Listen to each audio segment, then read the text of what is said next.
In June this year, Toyota outsold BYD in Australia by 243 cars. Not 200,000, 243. That is according to VFACTS, the industry's own sales data, and it means the brand that has owned this country's driveways for half a century is now defending its crown against a company most Australians had never heard of 5 years ago. And here is the part that should make you sit up. In February, China overtook Japan as the biggest source of new cars sold in Australia, for the first time since 1998. The Japanese era that started before some of you got your license is over. 10 fronts in the takeover of the Australian car market, counting down to the one where Toyota's crown is on the line, and the number at the top is 243. One number explains everything else in this video. Chinese-built vehicles took 35.5% of the entire Australian new car market in June. Nearly 40% if you count the Chinese-built Teslas and Polestars. That is not a niche. That is one car in every 3 rolling off the boat from the same country. 10 new car brands have entered Australia since 2020, and 9 of them were Chinese. The Dealer Association now forecasts Chinese brands will hold more than half this market by 2035. Close to 900,000 cars a year. Your street is the battlefield, and whether you drive a 20-year-old Falcon or a brand new Ranger, the price of your next car is being set by this fight. Here is how it is being taken, front by front. Number 10, the MG badge. The MG badge on your neighbor's new hatchback looks British, and that is the whole trick. MG has been Chinese-owned for years, and it was the first to prove the playbook that every brand on this list now runs. Take a price point Australians cannot ignore, put a familiar-looking badge on it, and let the driveway do the marketing. The MG3 became one of the cheapest new cars in the country, and the ZS one of the cheapest SUVs. First car buyers, retirees, anyone staring down a cost of living squeeze. MG sold 5,001 cars in June alone, up 28% on the year before, sitting inside the national top 10. The MG lesson is the one to hold on to for the next 9 entries. Australians did not switch to Chinese cars out of loyalty to anything. They switched because the price walked through the front door. And you have probably done the maths yourself without noticing. If your last service bill made you wince, if your insurance renewal jumped again, the gap between the badge you know and the badge you do not starts looking like a year of groceries. That gap is the entire strategy. Number 9, the Chery Tiggo 4. The Chery Tiggo 4 is the small SUV that ate the bottom of the market. Chery came back into Australia quietly, and then it stopped being quiet. Chery sales grew 84% this year, with almost 25,000 cars delivered in the first half alone, and the Tiggo 4 is the spearhead. A family-sized box of standard equipment for the price of a used Corolla. Walk any shopping centre car park and count them. The Tiggo 4 is what the second car in an Australian household now looks like, and 18 months ago it barely existed here. Chery is now inside the national top 10 in its own right, 4,500 cars in June, up 49% year on year. The brand your parents have never heard of is outselling brands they grew up with. And if you are shopping in that price bracket yourself, understand what you are actually seeing on the sticker. The Tiggo is not cheap because it is nasty. It is cheap because it is a land grab, priced to buy your loyalty now and your next car later. Whether you take that deal is your call, but that is the deal on the table. Number 8, the GWM Haval Jolion. The GWM Haval Jolion is the car doing to the family SUV segment what the Tiggo is doing below it. GWM moved 30,000 cars in the first half of the year, up more than 20%, with 6,100 in June alone. That is a top 10 brand, sitting in the sales charts where Nissan and Mitsubishi used to live. The Jolion hybrid undercuts the equivalent Toyota by thousands, while matching the specification sheet line for line. The buyer it wins is not a badge loyalist. It is a family doing the maths at the kitchen table, and it might be your kitchen table next, because this is the segment where your own next purchase probably lives. The family SUV is the center of the Australian market, and it is exactly where the Chinese brands are flooding small, medium, and large options at once. When you walk into any showroom strip this year, The cross-shopping will find you whether you go looking for it or not. And GWM is not stopping at the school run. Hold that thought, because the same company appears again higher up this list, aiming at something much closer to the Australian heart. If you have made it this far, you clearly care about where this market is going, so do me a quick favor. Tap like and subscribe, because it genuinely tells the algorithm to keep putting Australian car stories like this one in front of Australians. It is free, and it keeps the channel alive. Right, back to the countdown, and it is about to get personal. Number 7. The new arrivals. The new arrivals are coming faster than the market can learn their names. Geely, 13th in the country, 3,500 cars in June. Omoda Jayco, 15th. Zeekr, 20th. Deepal, Xpeng, Leapmotor, all landing, all Chinese, all priced to move. Counted up, and there were 7 Chinese brands in Australia's top 20 in June. 7. 5 years ago, there was barely 1. The Dealer Association expects the number of brands competing in this country to grow from 67 to 75 within 5 years. And almost all of the newcomers are coming from the same place. Every one of them arrives with a showroom, a sponsorship deal, and a drive-away price designed to make you question what you paid for your last car. Here is what that pace means for you in practice. The brand you buy from this year may be a different company by the time your warranty matures. Some of these names will consolidate, some will retreat, and nobody can tell you today which is which. That is not a reason to refuse the value. It is a reason to read the warranty terms like they matter, because for you, they do. Number 6. The GWM Tank.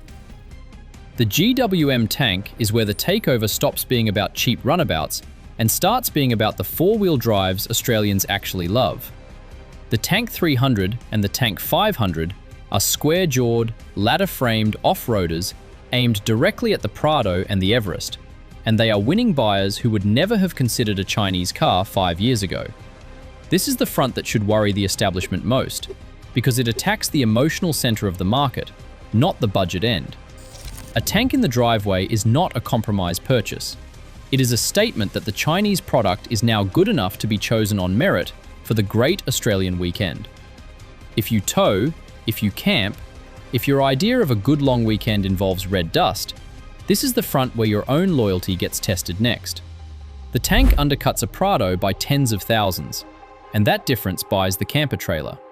That is the arithmetic being done in driveways like yours right now. And when the touring crowd starts fitting bull bars and roof racks to a Chinese four-wheel drive, the last line of badge loyalty is already bending. Number 5. The BYD Sealion 7.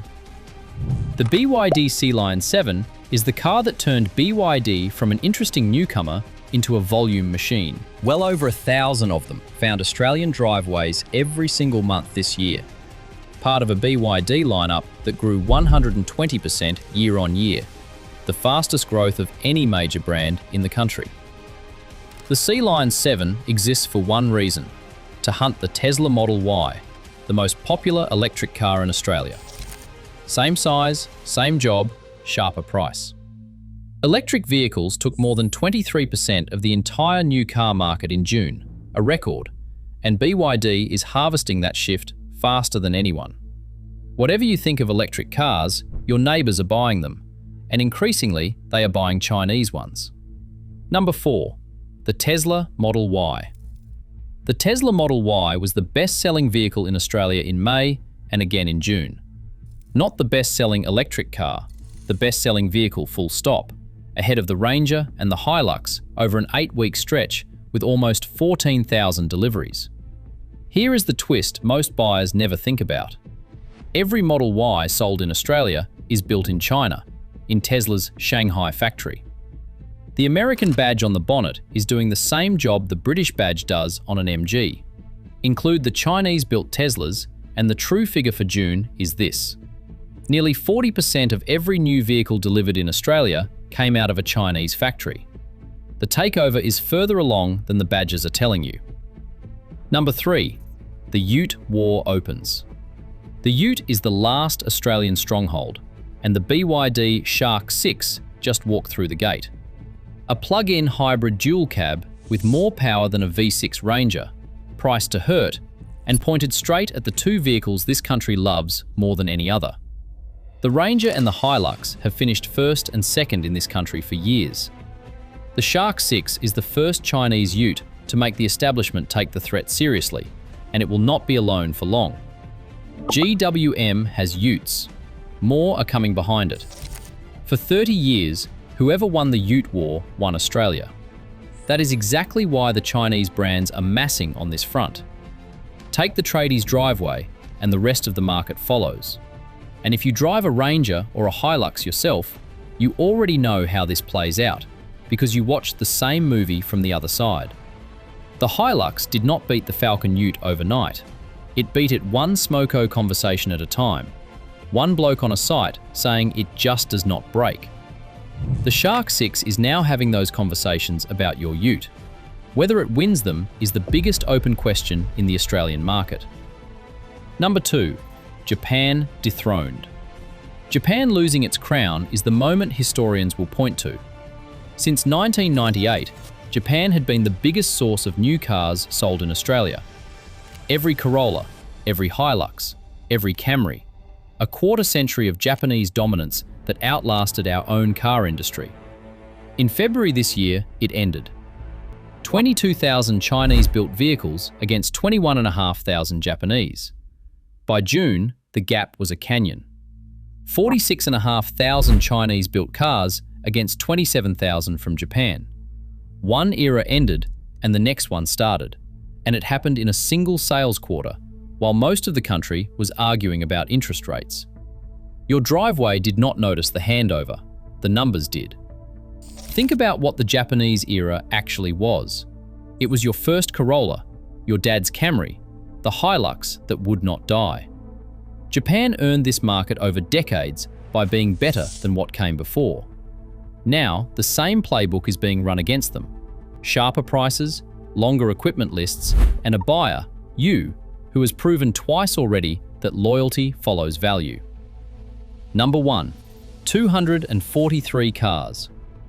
243 cars is all that separated Toyota from BYD in June. 19,124 Toyotas, 18,881 BYDs. The most trusted badge in Australian motoring, the brand that survived the death of every local factory, defending the top step by a rounding error. BYD is already the second best-selling brand in this country for the year, ahead of Ford, ahead of Mazda, ahead of Hyundai. 5 years ago, it did not meaningfully exist here. Nobody is saying Toyota falls tomorrow. Toyota is a giant, with hybrids Australians adore and a dealer network in every town. But the June number is the writing on the wall, because crowns in this market do not fall slowly and then suddenly. They fall suddenly. Ask Holden. And whichever badge you drive, this fight reaches your driveway either way. If Toyota holds the line, it holds it by sharpening prices and packing in equipment, which makes your next Toyota better value. If BYD takes the crown, the proof will be parked on your street before the press writes it up. Either way, you are the prize being fought over, and the prize usually does well in a bidding war. Number 0. The other side of the ledger. I've spent this whole video describing a takeover, so here is the case for the defense, and it is genuinely strong. First, nobody is being invaded. Every one of these cars was chosen freely by an Australian family doing their sums, and the sums are real. Chinese brands have dragged prices down across the entire market, and the biggest winner from that is you, whatever you end up buying. Second, the product is no longer a gamble. Many of these models carry current 5-star safety ratings, long warranties, and equipment lists the established brands are now scrambling to match. Competition this fierce makes every car in the showroom better. Third, Australia has no local industry left to protect. The last local factory closed in 2017. This is not Detroit watching its own jobs sail away. We are a full import market choosing between importers, and one set of importers is simply hungrier. And fourth, the open questions are real but unanswered. Long-term reliability, part supply, resale value in 10 years. Nobody knows yet, including the people selling them. The early data is promising, and it is early. So here is what is confirmed and what is not. Confirmed by VFACTS and the industry's own reporting. The June market share figures, the February crossover with Japan, the 243-car gap, BYD's position as the country's second best-selling brand, all on the record. Reported but not settled. The forecast that Chinese brands take more than half the market by 2035 is exactly that, a forecast from the Dealer Association, and forecasts age badly. Still developing. The Ute war has only just started, and the establishment has not fired back yet. Watch the next 12 months. Now it is your turn. What is in your driveway right now, and would you put a Chinese badge on the next one? Tell me the car you drive, and yes or no in the comments, because that thread will be the most honest market research in the country, better than anything the industry pays for. And the fight back is coming. Toyota, Ford, and the Japanese giants are not going to hand over this market without a war. And what they are planning to do about it, the prices, the new models, and the one weapon the Chinese brands cannot copy, that is the next video. So subscribe now so you do not miss it. Thanks for watching, and I will see you in that one.